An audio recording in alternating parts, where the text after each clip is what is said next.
the assumptions that we make for immunotherapy are so much more exaggerated than we do for targeted therapy. Targeted therapy, you know, if I find the mutation, I can be very confident that's going to turn into an abnormal protein. I can be very confident that's going to be driving the cell and be sensitive to the tyrosine kinase inhibitor.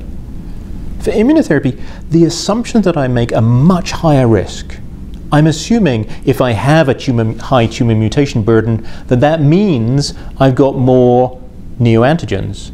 I'm assuming that those are going to be presented on that patient's MHC. I'm assuming that they will be presented in a permissive immune environment and that the relevant checkpoints I'm going to use are involved.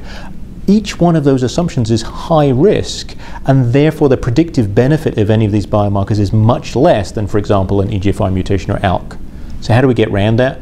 Well, we have to combine biomarkers at multiple steps in that process to reduce the assumptive risks that we're making. So tumor mutation burden doesn't guarantee benefit. It's just enriching stuff, if you like, at the top end of the immune cascade. PD-L1 expression is at the bottom end, at least for PD-1 monotherapy. And then we're going to get biomarkers along the way. Maybe we'll get better bioinformatics. Are the mutations changing the amino acid sequence? Are they going to be presented on that patient's MHC? Are all mutations equally immunogenic? No, we know that insertions are very immunogenic, point mutations less so. Do we have other biomarkers for what's going on in that tumor microenvironment? And I think multiple biomarkers will be a way of enriching for benefit.